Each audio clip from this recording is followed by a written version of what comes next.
right our focus today. Our session today is focusing on the role of fatherhood in family and community building. The role of fatherhood in family and community building. Our focus specifically will be on understanding the importance of fathers. Understanding the importance of fathers. In our last session, we talked about some of the negative impact that fatherlessness have had on our society.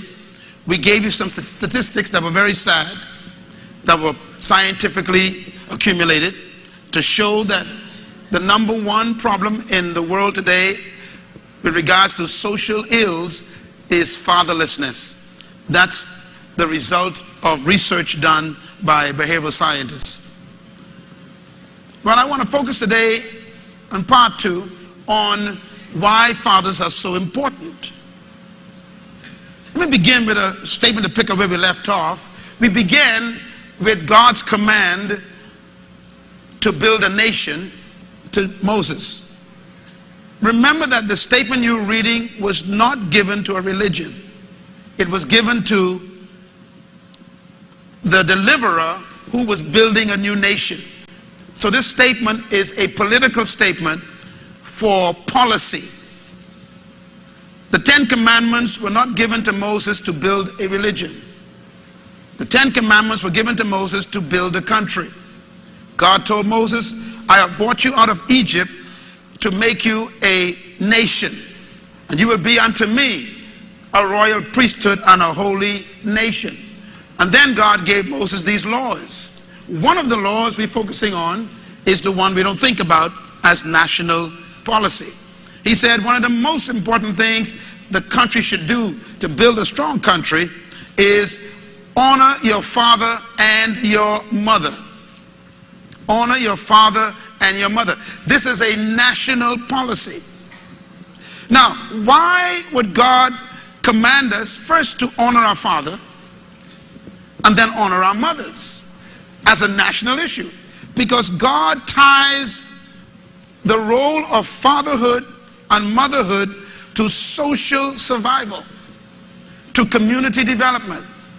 He said, and if you do this, he says, you will live long in the land, respecting and honoring your father.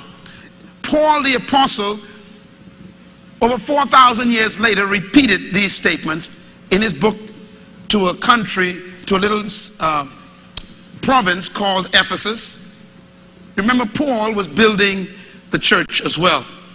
And Paul said to the folks in Ephesians 6 verse 2, he says, remember what the word of the Lord says, honor your father and your mother, which is the first commandment with promise.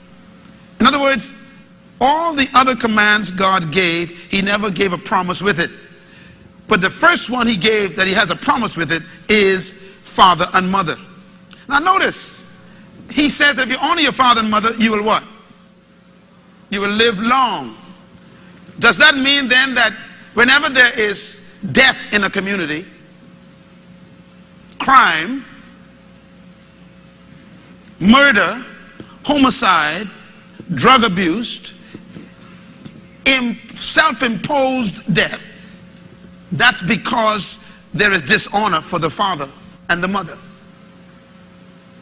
Could it be then that our communities are destructive or self-destructive because we've disobeyed the first law that guarantees long life, which is dishonoring your father and your mother?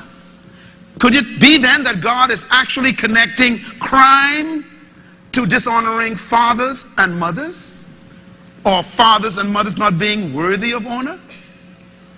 Could it be that the solution to our criminal issues is restoring honor to father and mother? Somehow I believe there's a connection. Life is cut short because the father and mother are not in position to be honored. Ask the criminals who are locked up today in prison, about their relationship with their fathers.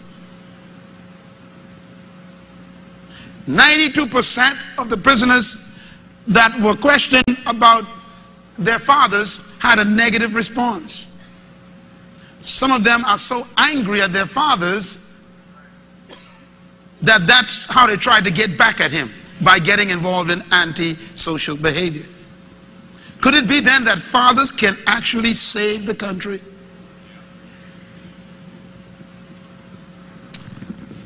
Jesus came to save the world, and he ended his work on earth with these words: "Now I go back to your God, my God, and to your Father and my Father." Did he come really to restore us back to Father? Adam fell apart when he declared independence from his father. He no longer wanted to be connected to heaven. He disobeyed his father, and the whole family fell apart. The destruction of a society is connected to the absence of fathers. If you read the Old Testament, the last verse of the Old Testament before Christ is introduced in the New Testament ends like this: "And I will come and return the hearts of the fathers back to the children, and the children back to their fathers, lest the land become cursed." Honor your father. Here's a verse you never saw before. God says, do not curse your father. Why? Because honoring your father protects you. He who honors his father shall have long life. Cursing your father is self-destructive. Let me prove that, especially to our young people here today who may be feeling their age. It took me a long time to feel my age, because every time I felt my age, I felt my mother's hand. She hit my face, and then I felt my father's belt. He hit my hip. I had north and south to consider. Matthew 15 verse 3 says, "For God says, honor your father and your mother, and anyone who curses his father or mother must be put to death." These are words of Jesus. He was quoting what he told Moses. Now, ladies and gentlemen, I don't think God wants to kill children. But I think the point he's making is, it is better for you to be dead than to dishonor your father and your mother. Could honoring a father be so important that God says it's worthy of capital punishment if you don't? Honoring your father protects you from death.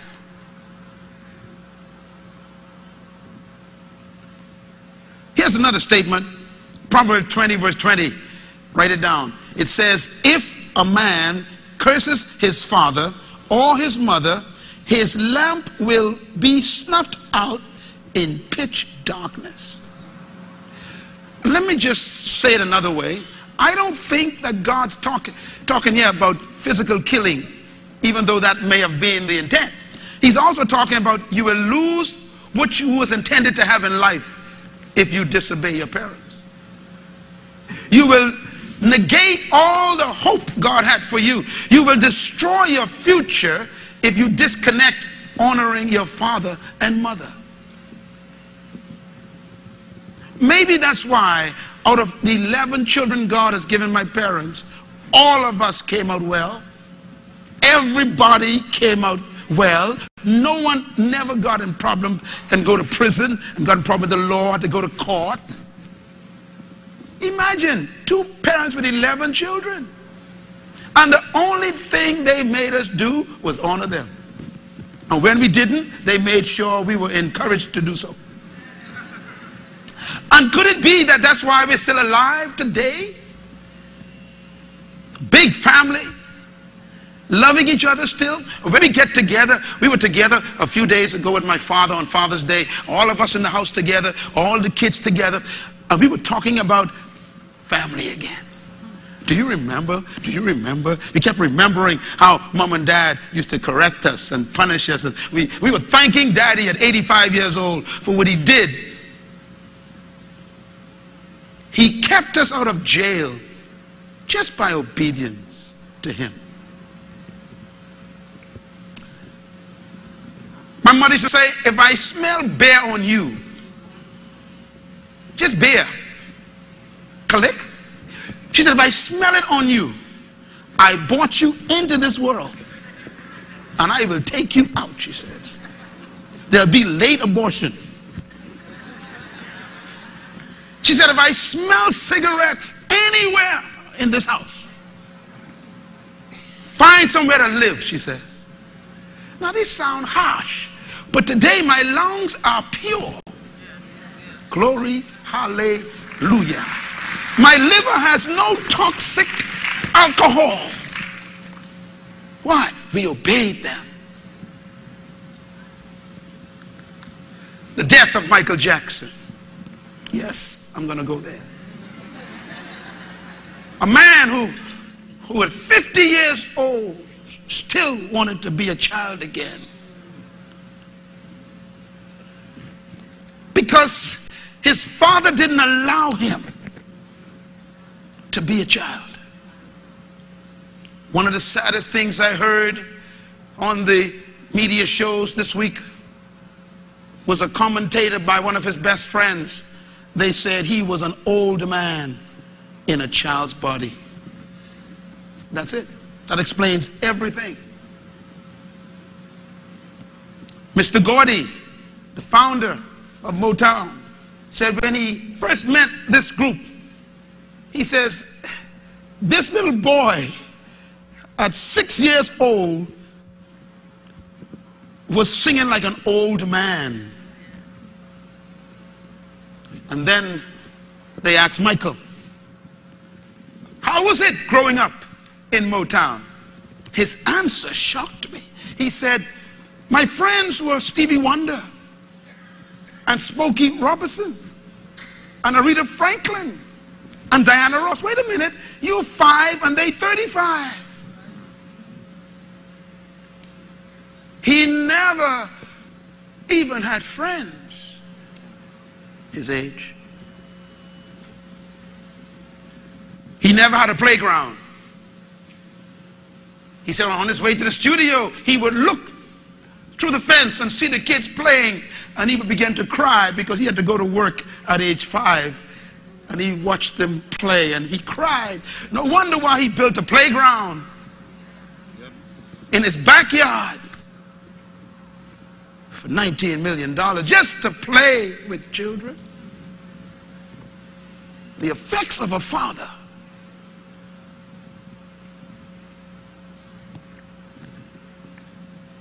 God bless his soul. Learn the lessons. The priority of fathers, write this down. The most important component in human family development is fatherhood. God made it clear, even to the point of saying, if you don't honor your father, you can be put to death. You will die. So go the fathers, so go the nation. So go the fathers, so go the family. So go the fathers, so go the community. And as I mentioned, Time Magazine's favorite quote, dad is destiny. The secular world has concluded that the conditions of a male determines the destiny of a country. We spend a lot of money on the women in every country. But not much is spent on men except to build jails for them. We build programs for women, but prisons for men. we develop women and we give men punishment. And so our nation is lopsided. The foundations are out of course. And what I think is the most amazing thing is that Father is the designation God gave himself. He calls himself Father. He never calls himself Mother. And that doesn't demean the role of motherhood. But it does emphasize the importance of the spirit of fatherhood. And I want to talk about that today. What is father? For a quick review of those who are not here, the word father is from a Hebrew word, Abba, and it actually means source, nourisher, sustainer, protector. It means progenitor. This word Abba also means founder or foundation. It means the author of something, the one who made it. The word Abba means it is the source, the root of something. Everybody say Abba. So father is not a name. Father is a title of a function. When you are the source of something, you are called the Abba. When you sustain what you source, you are called the Abba. When you protect what came out of you, you are called the Abba. When you cover it, when you become the progenitor of it, then you are called the Father. This is why the woman is never called Father, because women came out of man. When God made the human race, today we got 6.7 billion people on earth, and God only made one. He never went back to the soil. And the only one he made was a male. And God went inside the male and pulled out a female, which means the female didn't come from the soil. She came out of the male. That's why the male is naturally the father of the female. Now, what does the word father mean? Write it down. Say it loud. Source, nourisher, sustainer, protector, progenitor, founder, and author and maker. That's what a man's supposed to be to a woman. Can you imagine that? Ladies, I'm giving you a little secret here. If a man wants to marry you, keep this list in your pocket. When he winks at you, tell him, can you do that? Say the list again. Can you source me, nourish me, sustain me, provide for me, protect me, progenerate me, be the foundation for my life, and can you author me? Can you make me better? That's a tough assignment. Our modern society have almost gotten to the point where the woman is becoming the man. She got to become the nourisher and the sustainer and the protector and the founder and the progenitor. And she was not built for that. This is why young people like Farrah Fawcett would have so much stress in her body after 2 or 3 marriages, trying to deal with the pressure of life. Your body's not built to carry that stress, ladies. Your physical makeup is so battered by the pressure of trying to be a foundation that there are growths in your breasts and growths in your loins and fibroids going crazy, and the people can't figure out what's wrong with you. Is because you're not built for this. Doctors have said it, and I heard a doctor say last night regarding Mr. Michael Jackson, he said it was stress. One man asked him, where did his pain come from? In his bones and his back and his muscle. The gentleman says, it was stress. Can stress make you sick? Stress is worry, carrying things you're not supposed to carry. That includes unforgiveness.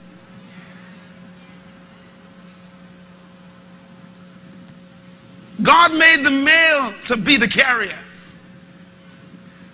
And when the carrier is gone, you got a house without foundation. That's why God says, honor the father. Put him in his place. Make sure he stays where he belongs. Why? He's on the bottom of the human race. Most men believe they are the head of the home, and that's wrong. You are not the head of the home. You are the foundation of the home. Roots are at the bottom of the tree. The foundation carries the whole house. And so when the foundation is defective, you condemn the whole house. I was telling the men at TD Jakes' conference this week, I said, listen, don't be hurried to take women out of their parents' homes. You don't know what you're doing. This ain't about sex and about breasts. This is about carrying a whole life for the rest of your life. Can you carry this life? This ain't about finding a domestic servant to cook you food and a housemaid to clean your shirts and iron. You're supposed to carry the whole thing as the male. Leave her in that house if you are not ready to carry her for the rest of your life. This is tough. You're the foundation.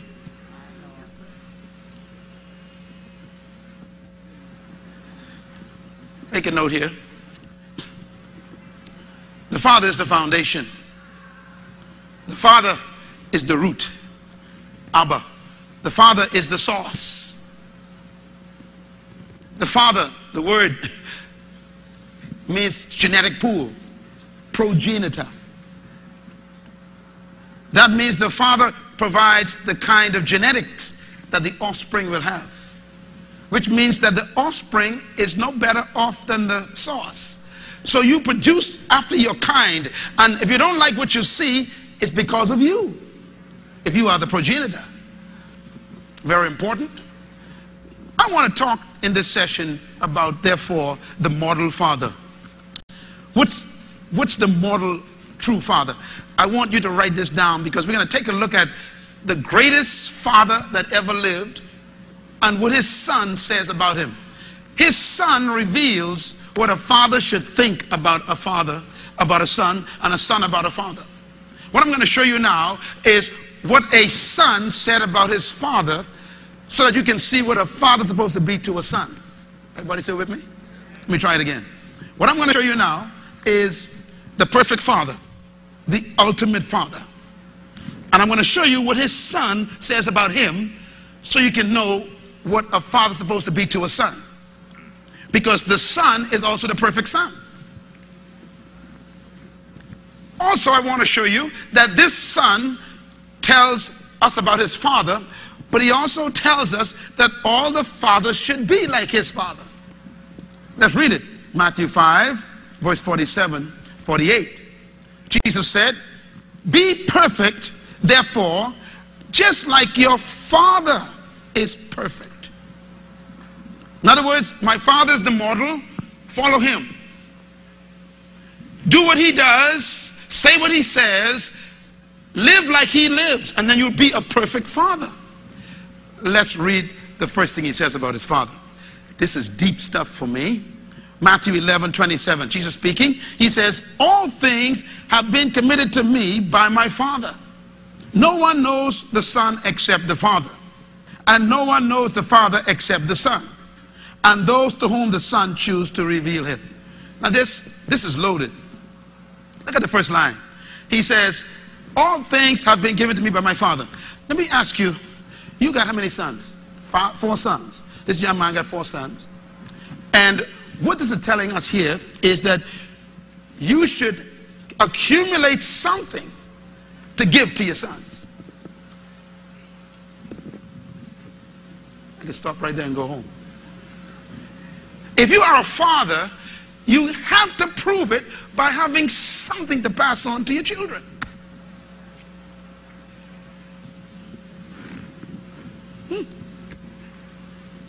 All that the Father has committed to me. Let me put it another way. Let's reverse it. Can you trust your kids with everything you built up? Have you trained them so well that you know they won't destroy it? Can you pass on the 30-year business you built to your children and trust them not to destroy it? That's what he said. The Father has committed everything to me. The Father trusts me so well. He knows he trained me so well. He could leave the inheritance to me. You, of course, I know what's going on in your mind, right? A good man leaves an inheritance to his children's children. Can you be such a good father that what you're building, you're not just building a business, you're also building the children to keep it? How many people build a big business and lose their kids? And then when they die, their kids sell it off. You know, there was a hotel downtown in the Bahamas on Bay Street called the Corona Hotel. I don't know much about it, but it's one of the best restaurants I've ever ate at for years. A nice hotel. And then all of a sudden, someone just, I don't know, someone went crazy. And the hotel just stood there for years empty. And I think it's still empty after 20 years. I'm thinking, where are the children? Are you building a business, a ministry, a career that when you die it's gone and the kids got nothing? A good father can give everything he has to his children.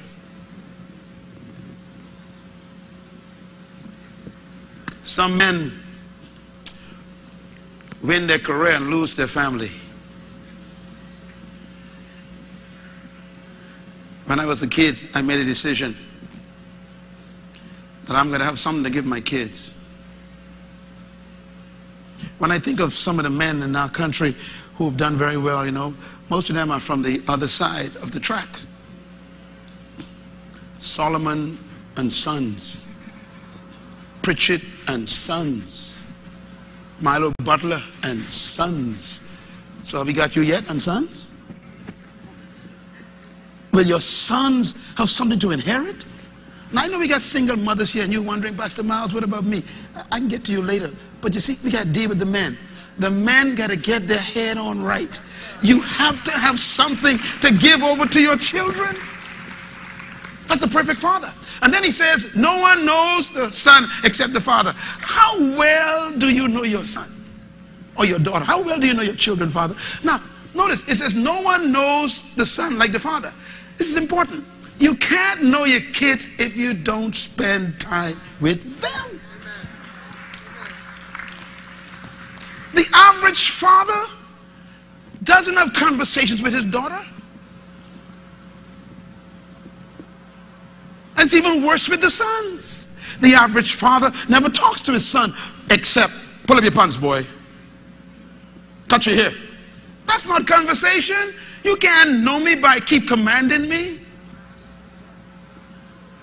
Do you know your daughter? Do you know what she's thinking, what she's feeling? Do you know about her menstruation, whether she have cramps or what? Do you know her? Do you know your child? That's what Jesus said, a good father. He knows his sons. You know, I spend time with my daughter and son. My son and I work together now, very much closer. But we always very close. And even more and more, it's getting better and better. My daughter and I spent a whole week together and talked to her about deep things, your dreams. What are you feeling? How are you feeling? What's going on in your life? I want to know, what about your friends? What about your desires? Do you talk to your children on that level? No one knows me like my daddy, he says. Be like my father. And then he says, and no one knows my father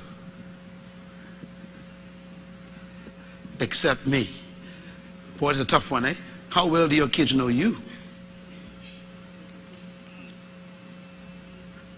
Do you give them a chance to really know you? Your fears, your dreams, your doubts, your testimony? Do your kids know how you got saved and what you think about God? And do they know about your prayer life or how you study the Word? Do your kids know you too? A good father reveals himself to his children.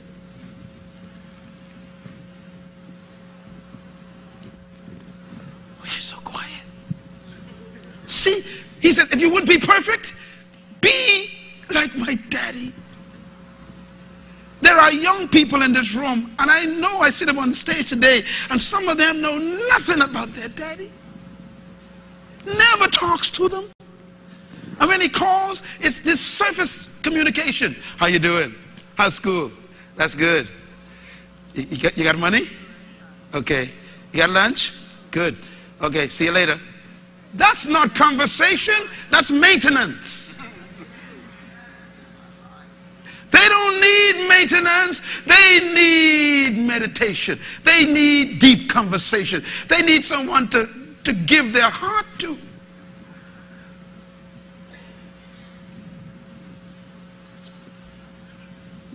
Do your kids know you?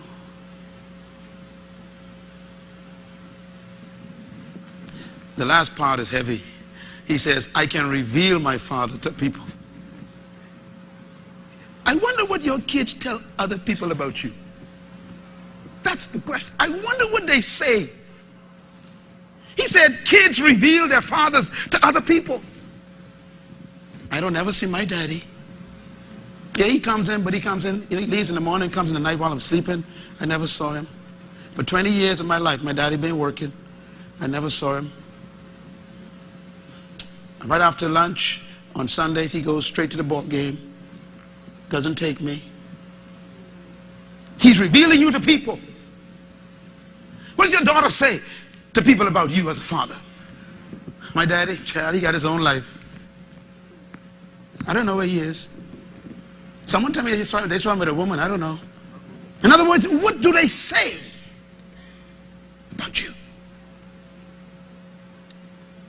Jesus said a good father is able to allow his kids to talk to others about them.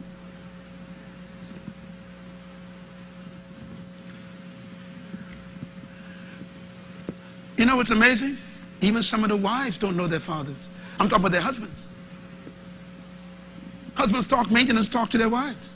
Pay the bills. Light bill paid. Mortgage paid. Good. And then he's gone. It's even worse if the wife doesn't know the husband. There's no hope for the child. My job as pastor is not to teach you the ordeal.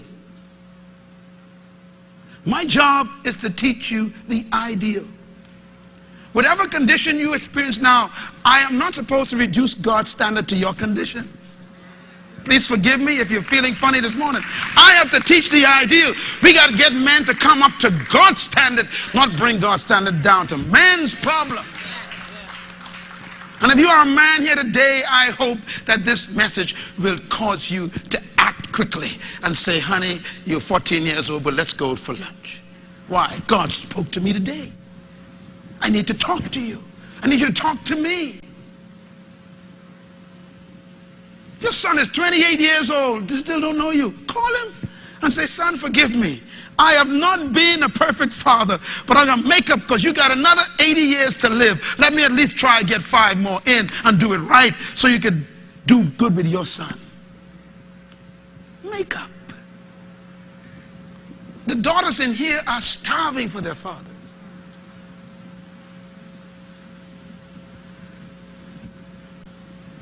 You know, here's something I thought was interesting. And when I read this, I was concerned about the impact of it. Jesus got these things from his father. Write them down. Every woman, write them down. Every male, write them twice. I did research in the New Testament on the life of Jesus and his father. And here's what I got from these verses. I researched it for almost 7 years to find out what made God a successful father and what made Jesus Christ a successful son. And here's what I found. Number one, he got his identity from his father. Number two, he got his work from his father. He said, I and my father are one. Remember that? In other words, who do you identify with? A friend or your daddy? Some young men in this room have been brought up by a buddy.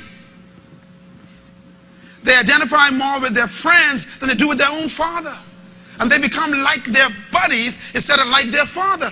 Can you say, I am like my father? I and my father are one? Matter of fact, let me ask another question. Does your son want to be like you?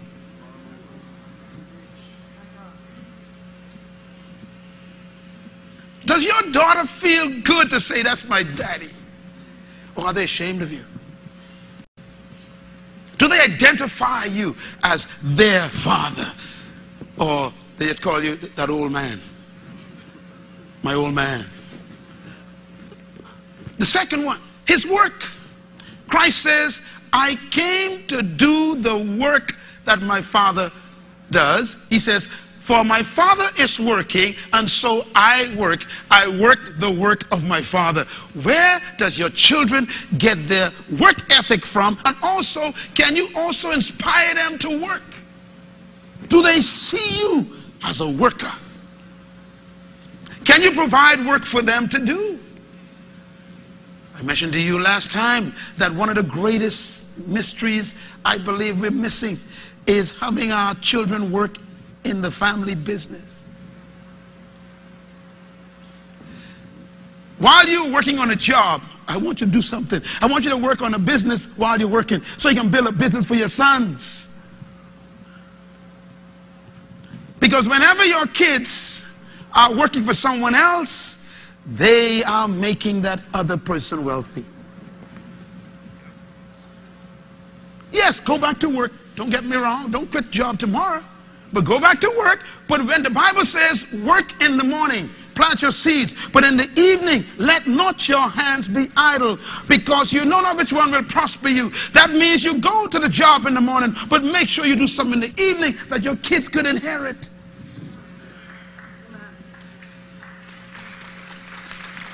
You know, Dr. Barry, thinking about you, your daughter this morning. Isn't that beautiful? His daughter want to be just like her daddy. She said, I want to be an orthodontist. He's an orthodontist. He has his own business. And now his kids are not wondering about the future. Can I get employed? Will there be a job?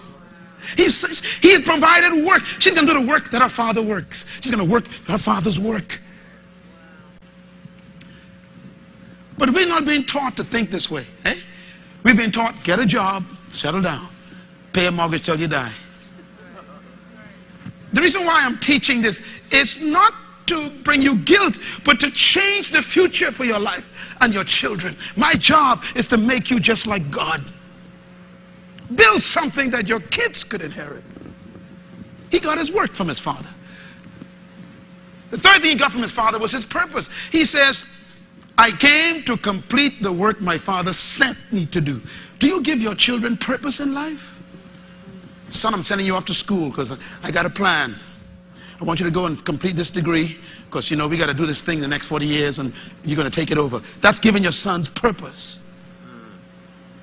I came to do the work my Father sent me to do. God the Father provided the work for the Son, and that became his purpose. Fourthly, he got his heritage from his Father. He says, I came from the Father. The Father sent me, and I'm going back to my Father. He had a sense of heritage. Does your children feel that they can be proud of the family name?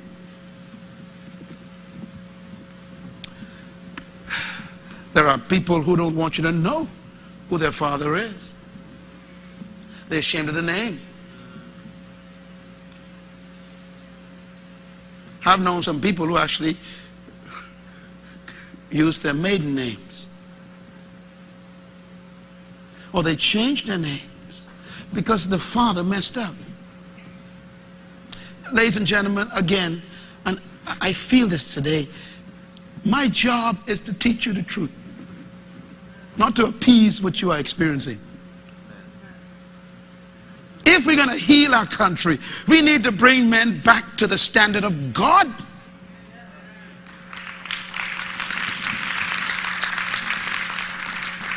Are you giving your children a heritage as a father? Number 5, he got his power from his father. This is important. I remember when I first got my first loan from the bank. I came out of college, 1980.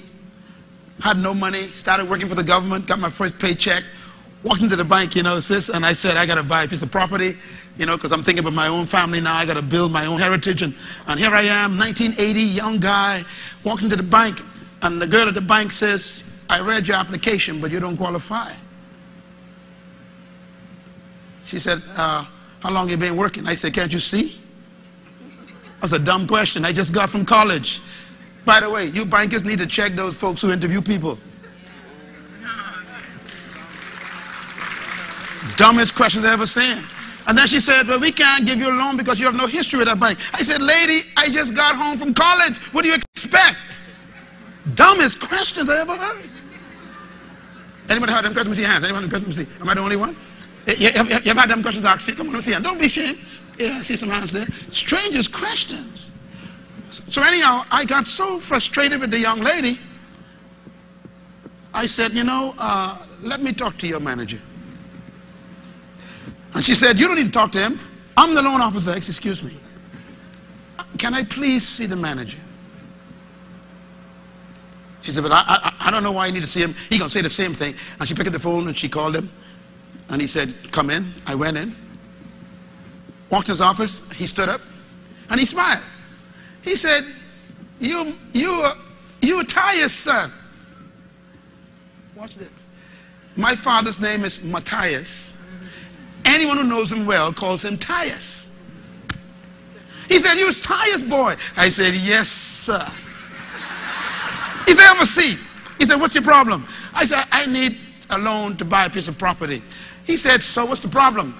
I said, the loan officer is assuming that I cannot afford this, nor can I handle this. He said, but he works for the government. He said, I know your daddy for the last 40 years, man. What's your problem? You get the loan, okay? I know your daddy.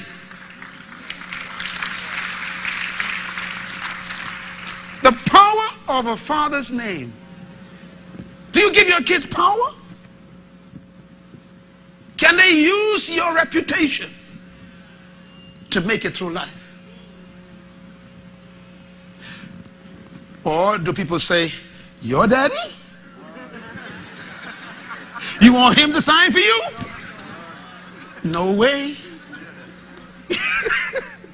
Do you embarrass your children because of your life? He got his power. I like what Jesus said. He says, I came because my father sent me. And he said, and if you believe my father, you'll believe me, he says. He tied his success to his father's reputation. If you knew my father, he says, you would know me. Is that what you're giving your son and daughter? My daughter said to me the other day, she said, Daddy, when I get married, I still going to use my name, Munroe. I said, but no, you can't do that. She said, I don't care. She said, Munroe strong. So everywhere I go, all over America, when they say Munroe, they say, are you? She said, yes, I'm Myles Munroe daughter. They say, come right in. She said, I don't want to lose that. So my answer was, make sure the guy you marry got a name as strong as mine.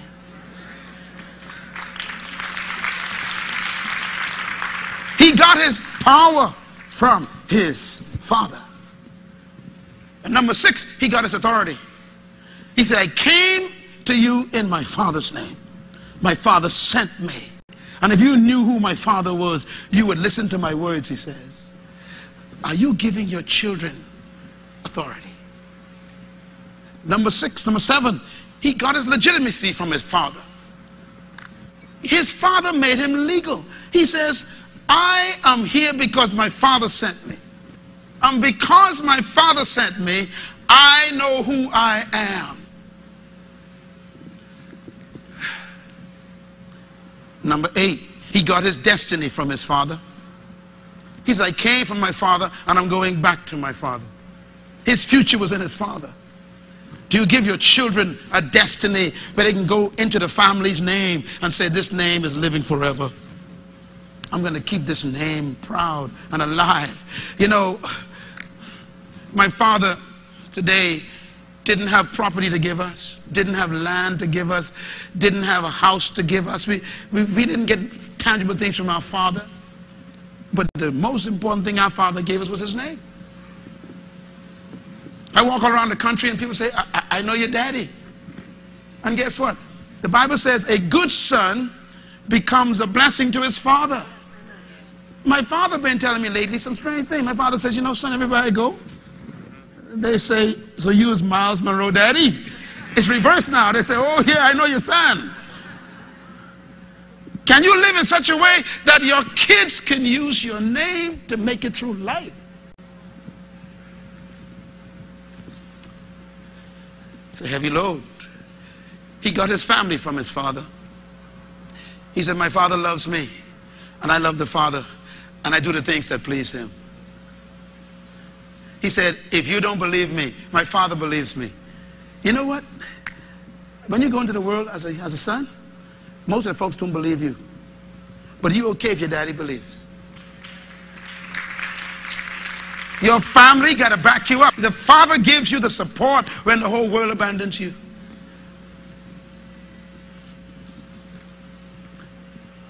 My heart hurts for the single mothers, because they don't have this long list. And they got to battle. They got to be father and mother to a daughter. That's why God would bring you into the church like this and say, look, let Pastor Myles adopt your child. Why? If she needs someone to tell her how to live, what to do, who to marry, bring the guy to me. Let me check him out. Why? Because she needs a father to protect her. And I'm telling you now, I have adopted all the young women in this room who have no father. You are now my kids. And if anybody beats you, let me see where they are. Show me where they live. I will kill them and tell God they died.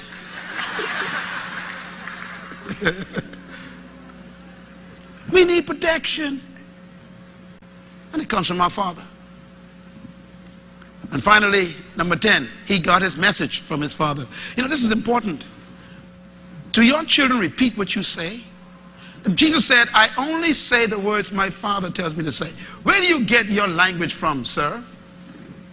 Some young men are cursing because they heard their father cursing.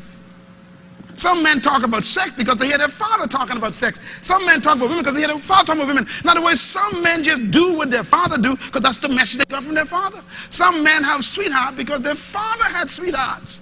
What is the message you're giving your son or your daughter? A good father provides the message for his children.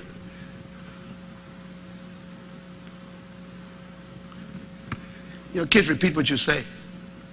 And to you single mothers, be careful of the men that come into your children's life. Because they're looking for a father image. And if a man comes to shack it with you, you in trouble twice. Because now that kid is confused. You ain't never been to the altar, so they ain't going to no altar. That's the message they got. You can sleep without going to the altar. What are you telling your kids just by your life? Jesus said, I only do what I see my Father do. My goodness, did you hear that? I only do what I see my Father does. He had a mother named Mary. He never said he does what he sees his mother does. That means you single women, the man in your life is who your kids are watching.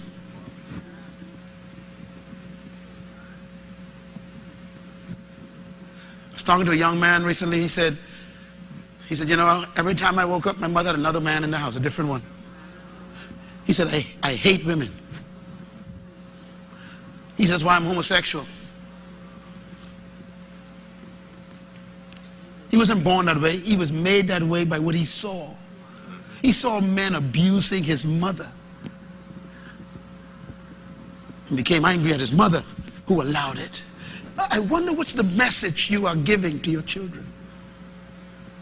Everything you do, they watch it.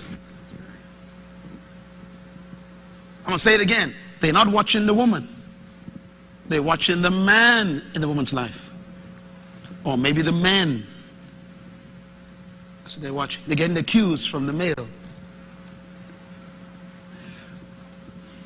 When you commit adultery, you're not messing up your own family only. You're destroying the kids of the other person you are having adultery with. It's a social problem. Faithfulness is a national security issue. Okay, let me close this because the time's gone. Let me give you a couple of verses. We pick up here. Can we do this next week? All right. Write down these verses, please. Matthew 12, verse 50. I want you to read it aloud because I want you to see that your father and your friends are related. It says these words, for whoever does the will of my Father in heaven is my friend and my brother and my sister and my mother. This is very interesting. He says he chooses his company based on who likes his father. Wow, this is heavy stuff. The father is supposed to provide the standard for the children's friends. Some of your kids will not bring their friends to the house because the behavior and the activity of their friends would not be sanctioned by you. So they go out to their friends all the time. Something's wrong. If the father doesn't know who the kids' friends are, he's already in danger.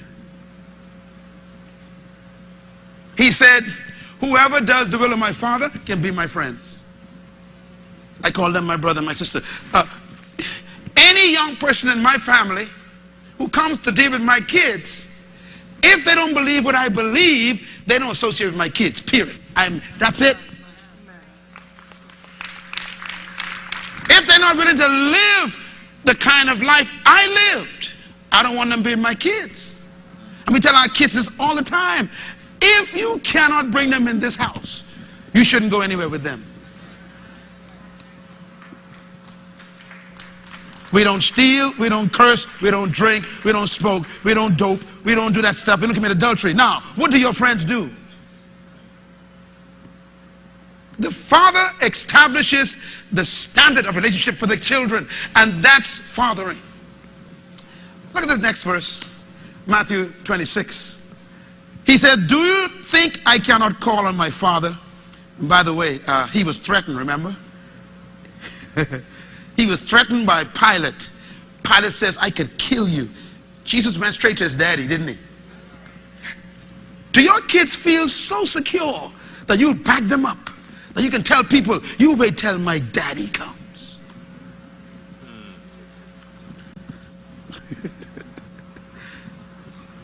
Wow, what a feeling. He says, Pilate, don't you think I can call my father and he will at once put at my disposal more than 12 legions of angels? In other words, don't fool with me. My daddy backs me up. Can your children depend on you to back up their claims?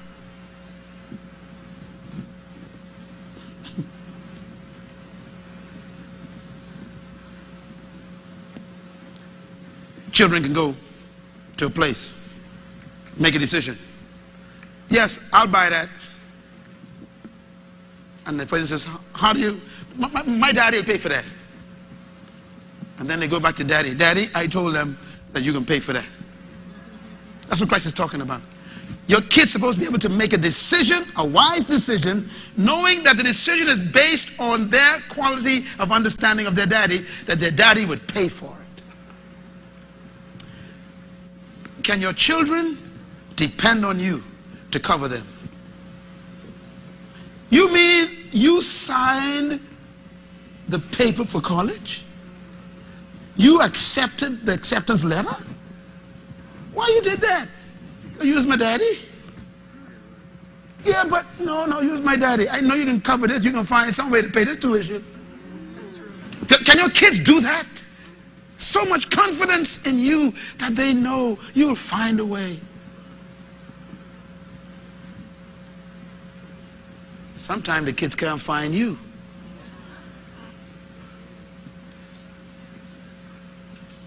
We need to get back to honoring fathers. But here's my message today. I want the fathers first to honor fatherhood. And that's the message today. I want the fathers to honor fathers again. Before the woman could even honor, before the kids could honor, let's get the men to first get back to honoring fatherhood. What is fatherhood? And this is just